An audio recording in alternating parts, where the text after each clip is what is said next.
Нихуя себе, это что такое? Я сейчас подойду, подожди.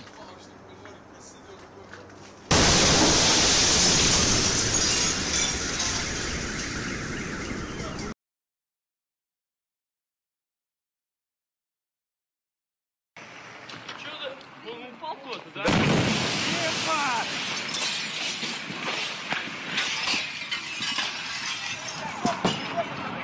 Ебать,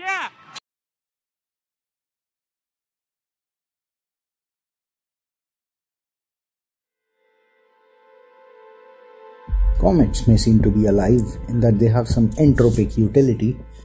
Apparently, they may trigger political change. The space beyond Earth is hardly as dead or empty as people say. Here you can see an atmospheric phenomena called sprites, captured from Kansas and Japan in 2021.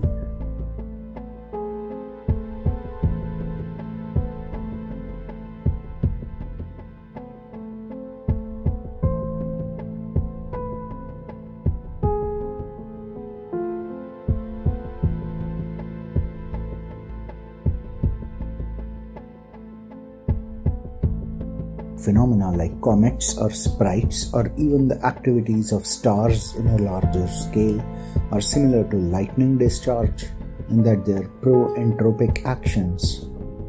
Of course, we can reject the standard explanation that comets are dead pieces of rock that burn up due to friction because the rock is made of wood perhaps.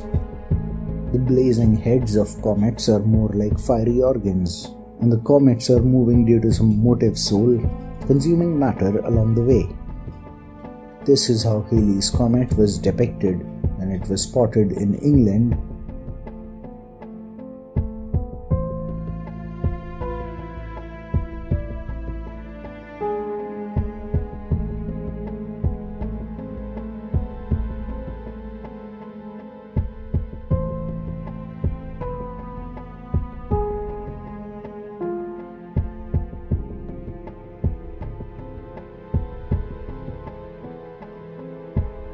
And the coming of Halley's comet, what's called its apparition, has always been associated with some major political change, when some more parasitic old order was overthrown.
In all these cases, the decisive defeat of the old political order came with a siege upon their main mountain.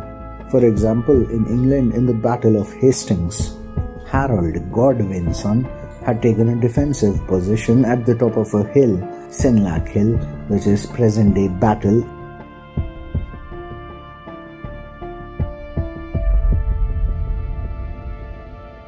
Even Hungary is known for its famous highest mountain, Kek, which means blue.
In the last episode, I covered this idea about how Nimrod made a tower so that he could easily make contact with low-flying etheric clouds, which can also be considered life of a sort. It all reflects the reality of how rulers of mountains could be supplied from etheric supply chains from the skies. Like the stories of fish raining down from the skies, even the Jack and the Beanstalk story is a bit similar. And when comets make their apparitions near Earth, they might be working to break the dark matter supply chains that uphold these rulers in their mountains. So this is why the mountain empires of the Sultan of Kashmir or Hungary or even Harold Godwinson collapsed after the comet made its apparition and took out their supply chains. For example, while the exact events of the Battle of Hastings are obscured by contradictory accounts, one thing is clear: Harold Godwinson had the hill, but he had no arrows.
Warhammer 40k describes the Citan as beings dating back to the very beginning of the universe, spawned from swirling gases and enormous amounts of energy.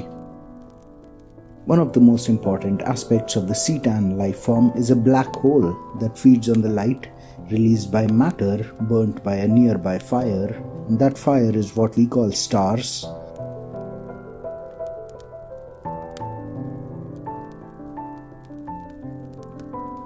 So a star is a part of a greater biological system that's meant to energize Citan and also its successors like plants. And it can even be that the star is connected to a dark matter creature not very different from a Citan, something like what you see over here.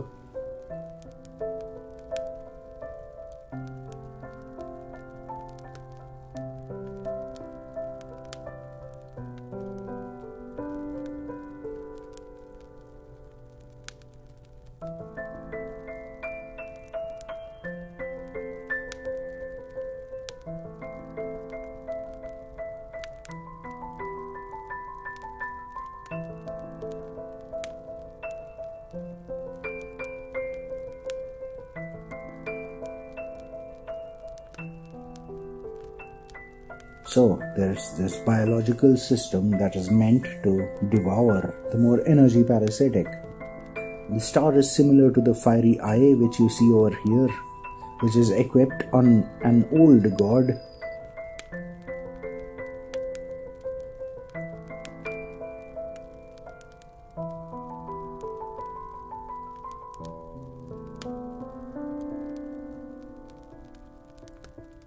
The old god is a much smaller version of what we are talking about, an ecology with a star and a black hole, a Citan, but the essence is similar.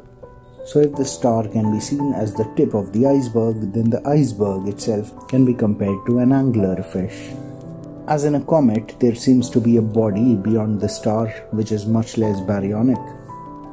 And as we'd seen before, some clouds can be energy parasitic. For example, lightning clouds are less energy parasitic, and the purpose of a star is to burn up the more energy parasitic dark matter organisms and to nourish its own etheric section.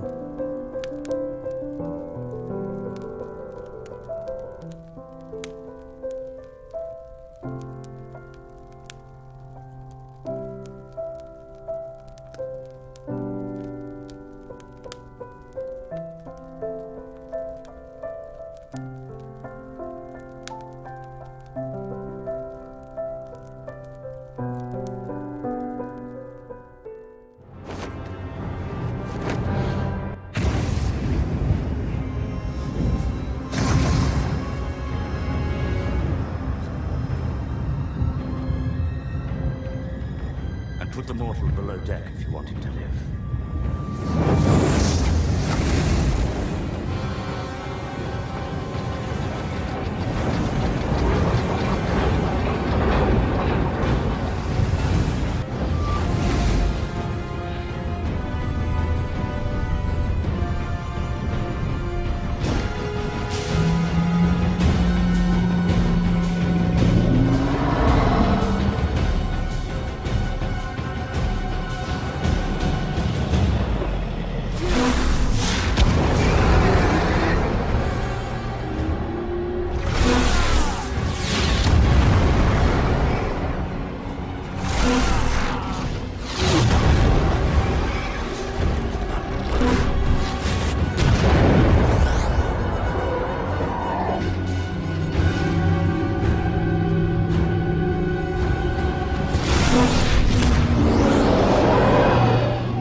Crawl back to shadow, you stinking worm!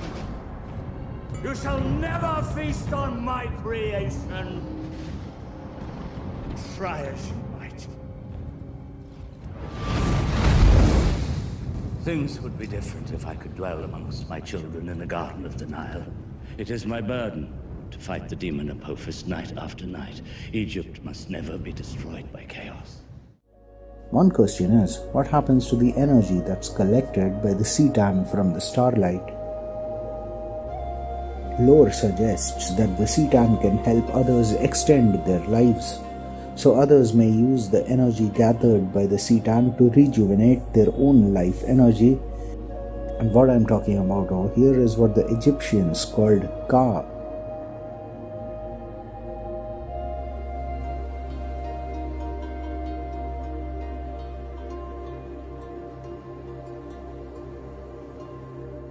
What the Chinese called Qi energy.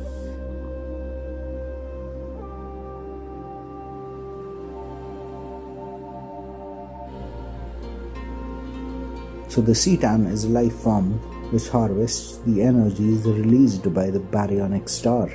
And the star feeds upon the more parasitic, etheric creatures like the more parasitic Cetan.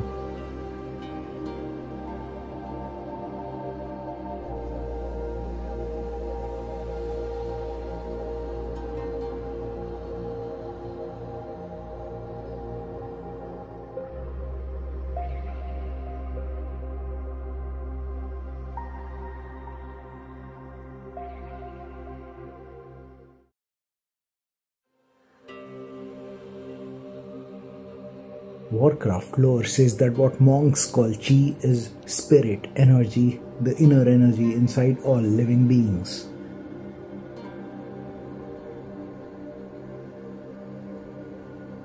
This lore goes deep into the ancient science.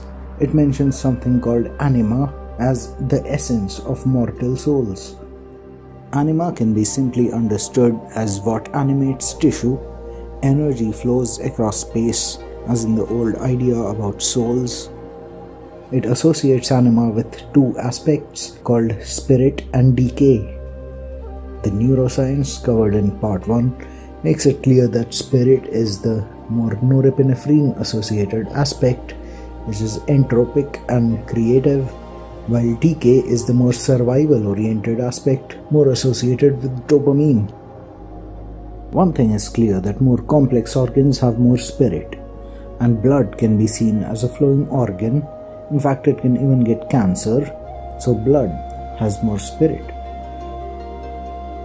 And you must have heard about how Mrs. Bathory, in a bid to keep her youth, used to bathe in the blood of young girls, or how eating Iduna's golden apples used to keep the Norse gods young.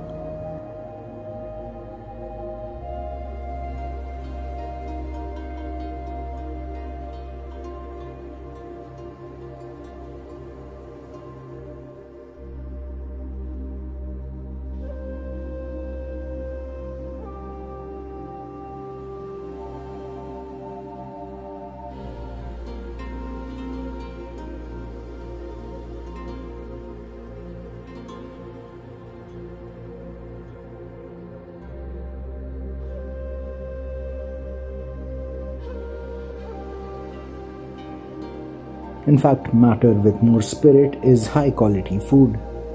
That's why the trolls, who had more decay than spirit and thus shorter lives and more disease, had a habit of eating elves. This could fix the disease. It could even increase Ka and thus push back death.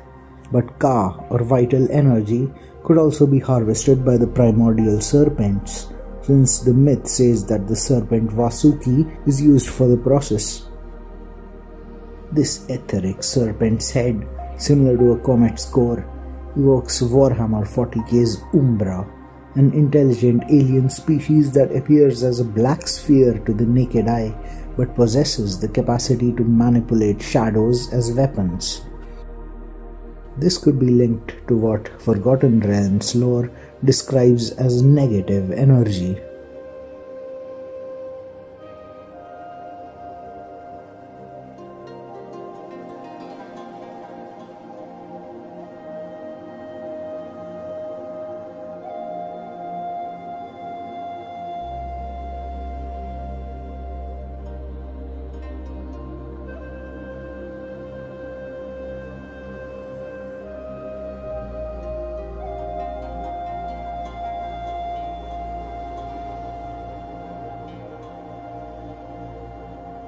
The Ghul lords, who are said to use negative energy, are associated with something called dark light, described as an eerie purplish light.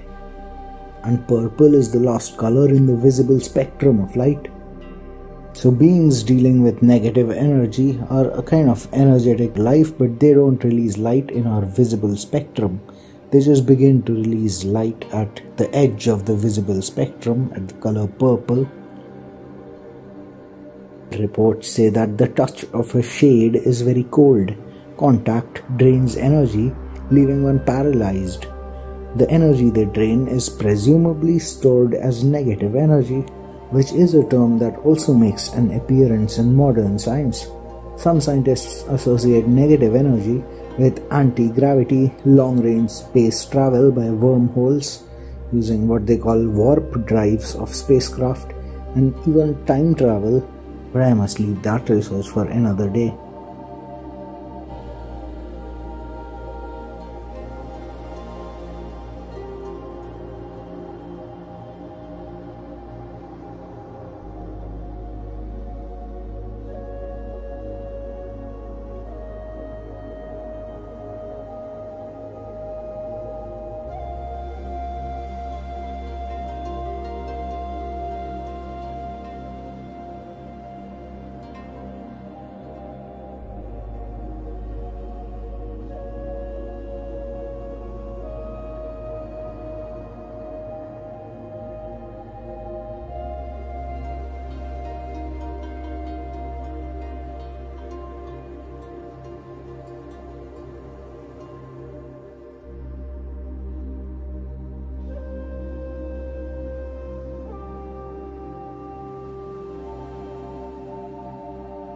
The lore says negative energy can even animate the dead, and this may be through a heavy injection of Ka. I'm not sure how exactly the primordial serpents harvest Ka, but it may be similar to the method of the Hrud, described as aliens who can dramatically accelerate the aging of any living being that comes within their vicinity.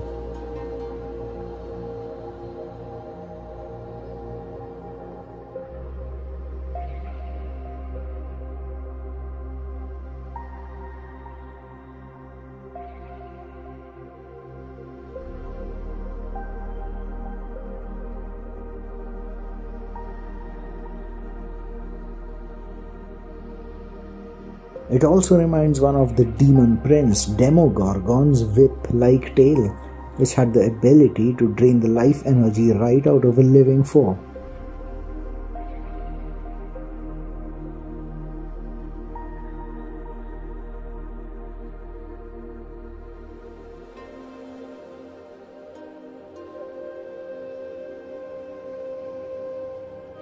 And it was at the center of the whole arrangement that the beneficiaries collected the elixir of immortality, which is called Soma in Indian mythology.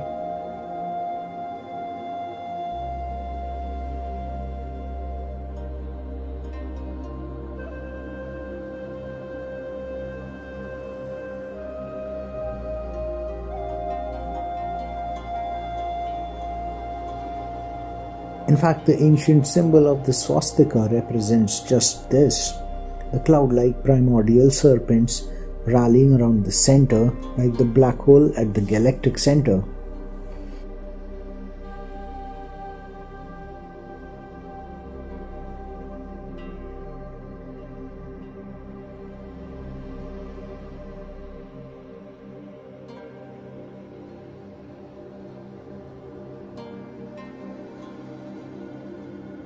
There's another example in the solar system itself, the Great Red Spot of Jupiter.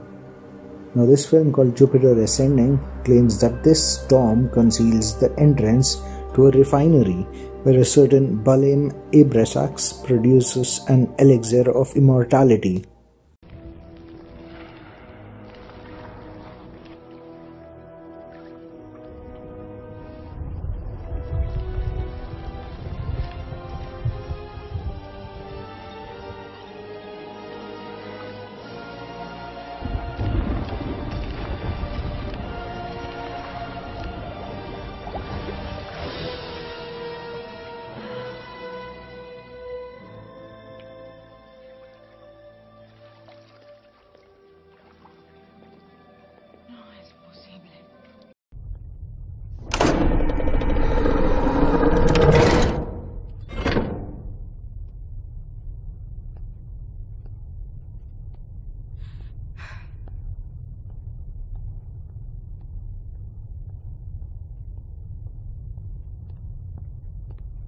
Where's my family?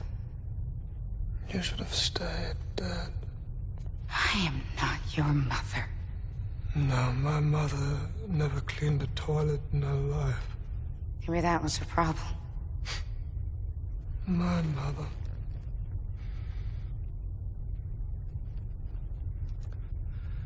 My mother taught me what was necessary to rule in this universe. By killing people? I create life! And I destroy it. Life is an act of consumption, Jupiter. To live is to consume. Now the human beings on your planet are merely a resource, waiting to be converted into capital.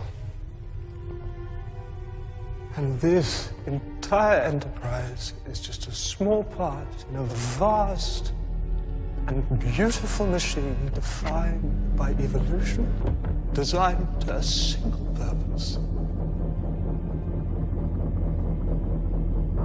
to create profit.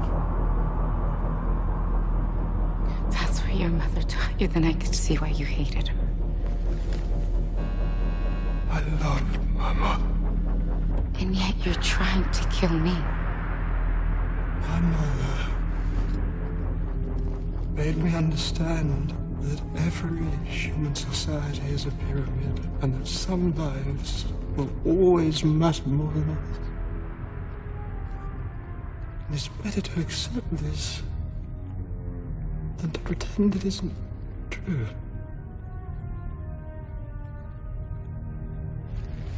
Is that why you killed her? How dare you!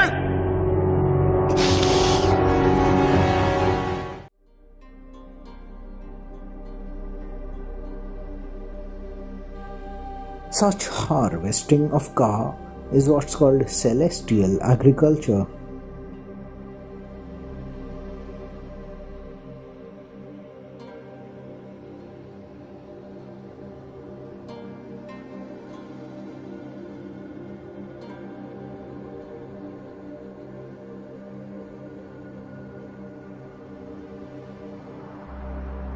For example, there's the Court of the Harvesters in Revendreth, which is of course Krypton core at the far side, since the alphabets of Revendreth also add up to 119, just like Krypton.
When it was first seen, this black hole Soma supply system was used for a good cause, to support the good people who wanted to liberate the primeval mound from the Kairos Alpha which had conquered it.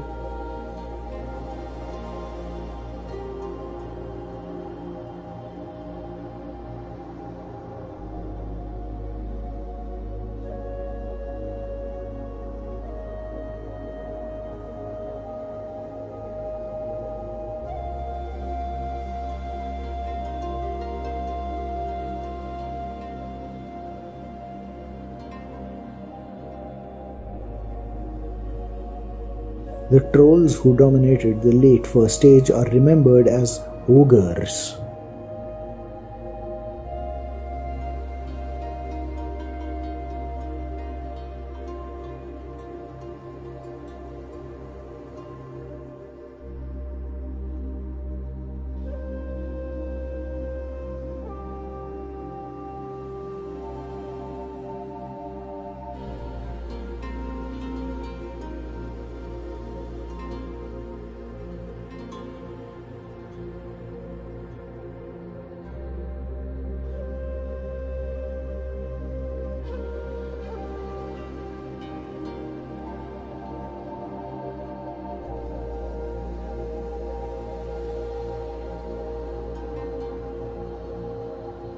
The new god Helios was associated with a star which evolved to counter the relatively etheric ogres.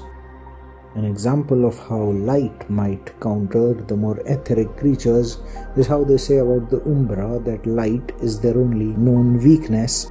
There's plenty of lore that claims that trolls, when exposed to the sun, turn into stone.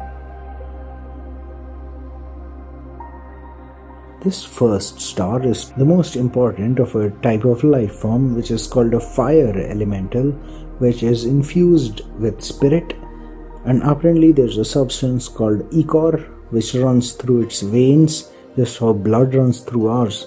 In Forgotten Realms, the original fire in the sky in those times of the blazing comet, who we call Helios, is represented as Rorn of the Rages, R-O-R-N. Perhaps the first, and in any case the most important of the fire elementals.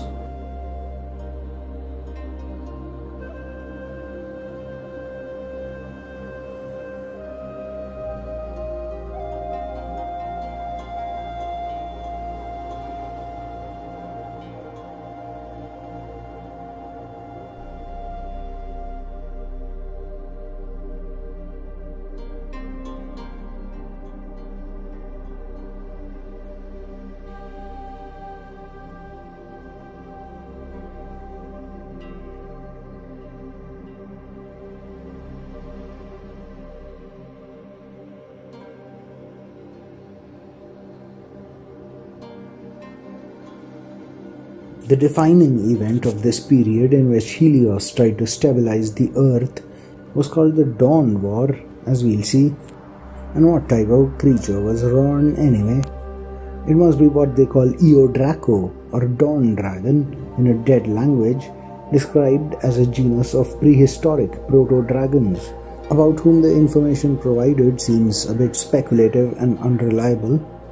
In any case, the root Eo in Eo Draco is similar to Tolkien's Ea, which makes us associate Rorn or Helios, the most important of the stars, perhaps the first of the stars, with Tolkien's secret fire of Ea, which Tolkien describes as a fire with the ability to create life. It might seem that some of these fire elementals, like even Ron, can create little versions of themselves, just how stars may create shooting stars or solar flares, fireballs which wander and grow into bigger stars. For example, Terlesky's 2007 movie describes how a solar flare from the sun results in a serpentine alien composed of fire that wreaks havoc throughout a small American community.